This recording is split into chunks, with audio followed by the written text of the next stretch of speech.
특허 하나가 글쎄요, 세계 최강 대국으로 향하는 문을 그냥 쾅 닫아버릴 수 있다면 믿으시겠어요? 오늘 우리는 아주 작은 디스플레이 기술 하나가 어떻게 거대한 국제 무역 전쟁의 무기가 되었는지 그 놀라운 이야기를 한번 파헤쳐 보겠습니다. 이 이야기의 시작은요, 어쩌면 여러분도 한 번쯤 해봤을 법한 아주 간단한 질문이에요. 왜 어떤 아이폰 수리용 액정은 유난히 쌀까? 이 질문에 대한 답을 따라가다 보면 우리는 기술, 특허, 그리고 수십억 달러가 걸린 시장을 둘러싼 보이지 않는 전쟁과 마주하게 됩니다. 자, 상황이 어땠냐면요. 미국 시장에 갑자기 엄청나게 싼 중국산 OLED 패널이 말 그대로 홍수처럼 쏟아져 들어온 거예요. 그런데 이 파격적인 가격에는 숨겨진 비용이 있었습니다.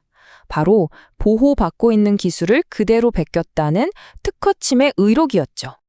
그리고 바로 이 모조 스크린들이 디스플레이 업계의 두 거인이죠. 삼성과 BOE 사이에 벌어질 어마어마한 전쟁의 서막을 알리는 신호탄이 된 겁니다. 근데 재밌는 건요, 진짜 싸움은 이 스크린 겉모습이 아니었다는 거예요. 전쟁터는 우리 눈에는 보이지도 않는 정말 아주 작은 픽셀 하나하나가 어떻게 배열되어 있느냐, 바로 그 안에 숨겨진 독점 기술이었던 거죠. 아니 대체 뭐길래 이렇게까지 싸우나 싶으시죠? 자, 이제부터 삼성 기술의 핵심, 바로 그 다이아몬드 픽셀의 비밀을 파헤쳐 보겠습니다. 이게 뭐냐면요, 정말 기발한 아이디어인데 사람의 눈이 다른 색보다 녹색에 훨씬 더 민감하다는 사실을 이용한 거예요. 그래서 픽셀을 독특한 다이아몬드 모양으로 배열해서 화면은 더 선명하게 만들고 수명은 확 늘린 거죠. 이게 정말 재밌는 부분인데요. 이 기술이 단순히 공학적인 걸 넘어서 우리 눈의 생물학적 특징을 기가 막히게 활용했다는 점이에요. 우리 눈이 녹색에 제일 민감하니까 녹색 소자는 더 작게 만들어도 되는 거죠. 결과적으로는 선명도랑 내구성, 두 마리 토끼를 다 잡은 셈입니다.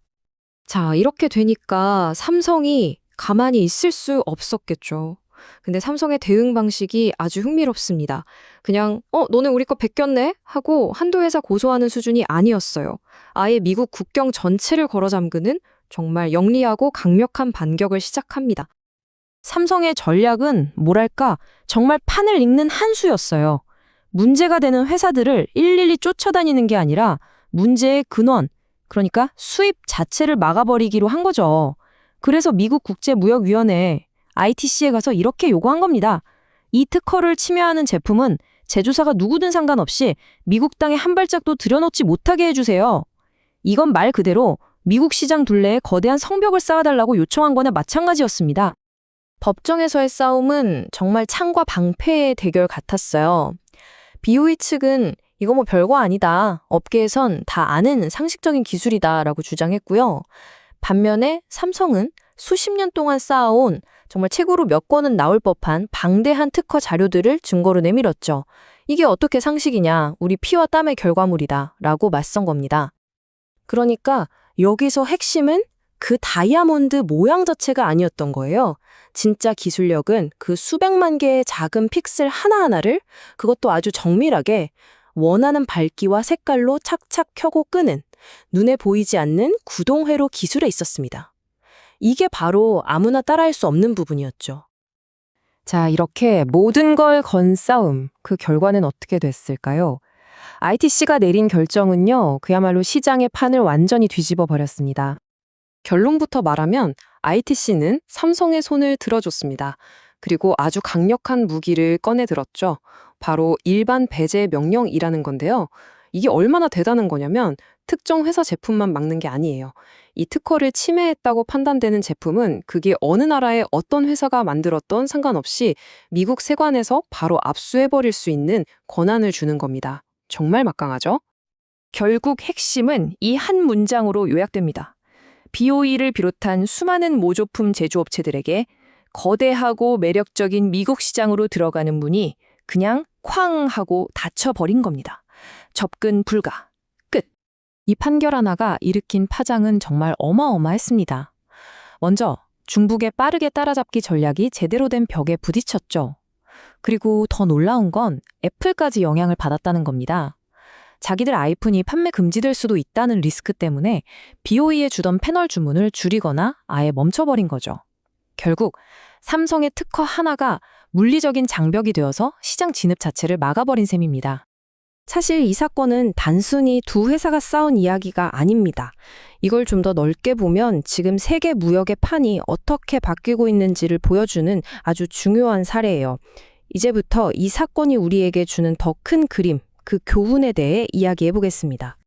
이 사건이 주는 교훈은 명확합니다. 물건을 기가 막히게 잘 만드는 제조 기술만으로는 부족하다는 거죠. 그 제품의 심장에 있는 핵심 설계, 즉 원천 특허를 피해갈 수 없다면 가장 중요한 시장에서는 아예 팔 기회조차 얻지 못할 수 있다는 겁니다. 생각해 보세요. 옛날에는 나라들이 무역을 통제하려고 관세라는 장벽을 썼잖아요. 이제는 시대가 바뀌었습니다. 하이테크 시대의 새로운 권세는 바로 특허 침해 금지 조치입니다. 이게 훨씬 더 강력한 무역 제재가 된 거죠. 이제 국경을 지키는 건 군인이 아니라 어쩌면 변리사와 변호사들일지도 모릅니다. 그래서 이 이야기는 모든 창작자, 개발자, 그리고 엔지니어들에게 정말 중요한 메시지를 던져줍니다. 아무리 훌륭한 기술이라도 특허가 없다면 언제든 공격받을 수 있는 약점을 가진 셈이에요. 하지만 훌륭한 기술에 강력한 특허가 더해지는 순간, 그건 시장 지배력과 법적 보호라는 아주 단단한 갑옷을 입게 되는 겁니다. 결국 이 모든 이야기는 우리에게 아주 도발적이면서도 근본적인 질문 하나를 던지게 만듭니다. 기술이 곧 경제력이 되는 21세기에 과연 세계 무역의 진짜 주인은 누구일까요? 투표로 뽑힌 정치인일까요? 아니면 세상을 바꾸는 혁신을 손에 쥔 특허권자일까요?